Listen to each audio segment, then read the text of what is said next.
सादर नमस्कार। आज आपके सामने श्रीमद् भगवत गीता का अध्याय 3 का काव्य अनुवाद श्लोक 11 से 20 तक प्रस्तुत कर रहा हूँ।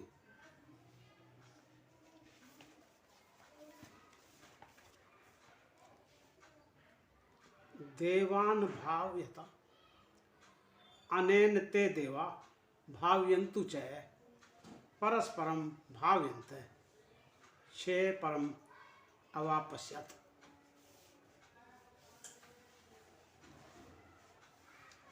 यज्ञों से खुश होकर देवता तुम्हें देंगे प्रसन्नता का उपहार।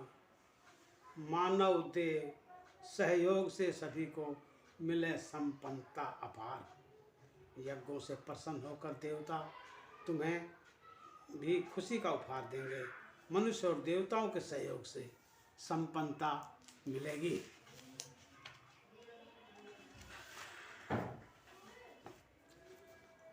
इष्टम भोगान हीन देवा दासयन्ते यज्ञ भविता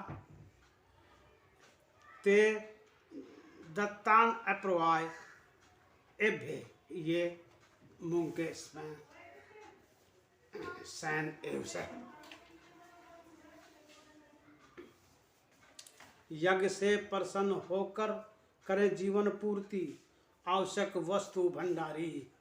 जो स्वयं भोगता बिना ईश समर्पित वह निश्चय चोर है परभारी।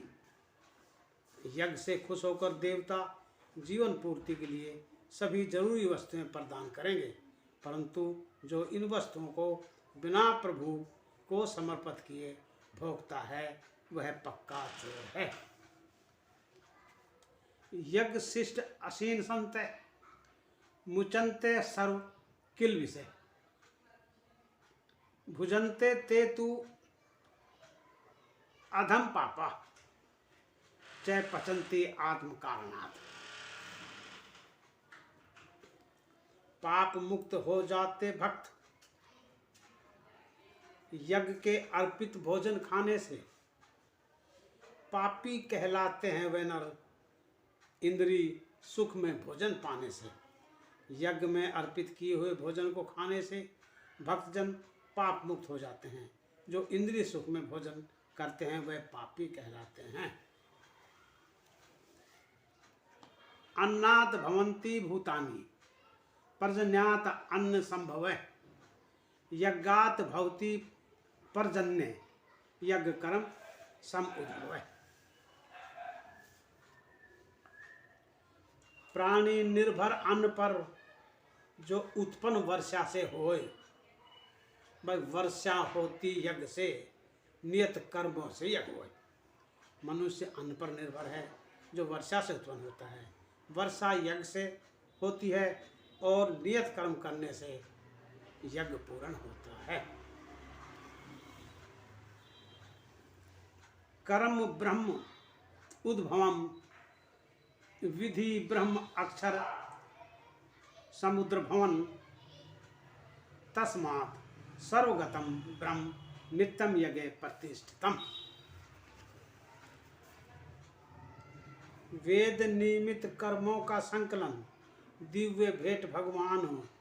जो सदा स्थित रहता यज्ञ कर्मों में उसे सर्वव्यापक ब्रह्म जान।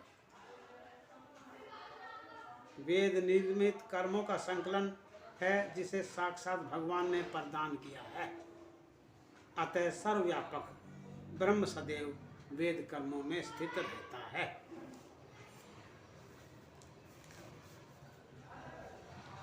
एवं परिवर्तितम चक्रम न अनुवर्तयति इह च अये आसु इंद्रिय आराम मोघम पार्थ स जीवति।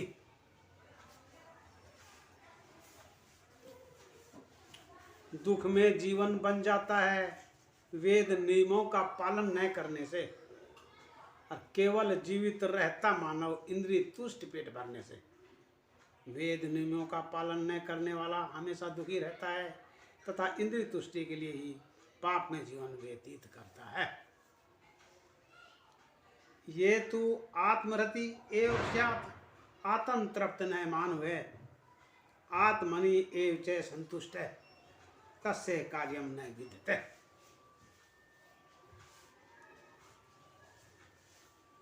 कृष्ण भावना लीन व्यक्ति संतुष्टि पा लेता अपने मन में, आत्म साक्षात्कार मन में जीवन बनकर आनंदित होता अपने तन में। त्याग भावना सुरा सुंदरी नहीं प्रलोभित होता धन में, नहीं शेष बचा कोई कर्तव्य उसका करने को इस रण में। जो कृष्ण भक्ति में लग कर मन में संतुष्टि पा लेता है, वह आत्म साक्षात्कारी प्रसन्न जीवन जीता है। उसे धन दौलत या सुंदरता आकर्षित नहीं कर सकती। इस जीवन रूपी जग में उसके लिए कुछ भी करने के लिए शेष नहीं है। न एव तस्य कृतेन अर्थ न अकृतेन ई कंचन न च अस्य सर्वभूतेषु कंचित अर्ध व्यपाश्रय।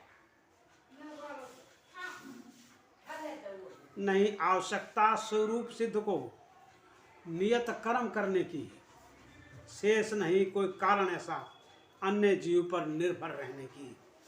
स्वरूप सिद्ध व्यक्ति को अपने नियत कर्म करने की जरूरत नहीं होती है, क्योंकि दूसरों पर आश्रित रहने का उसके पास कोई कारण ही नहीं है। तस्मात् असक्त सततम कार्यम कर्म समाचर असक्तम ही आचरण कर्म परम आपनोति पुरुष है।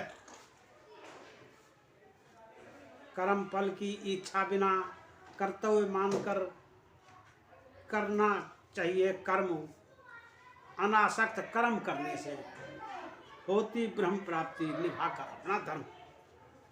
बिना कर्म फल की इच्छा के फर्ज मानकर अपना कर्म करना चाहिए, क्योंकि अनासक्त होकर कर्म करने से उसे ब्रह्म की प्राप्ति होती है। कर्मणा एव ही संसिद्धम अस्थिता जनक आद्य लोक संग्रहम एव अपि संप्रशन कर्तुम ऐसे। सिद्धि पाई राजा जनक ने नियत कर्म करने में, करो प्रस्तुत आदर्श उदाहरण औरों का शिक्षित करने में। अपने नियत कर्म करने से राजा जनक ने सिद्धि प्राप्त की और दूसरों को शिक्षा देने के लिए आदर्श उदाहरण प्रस्तुत करना चाहिए। धन्यवाद।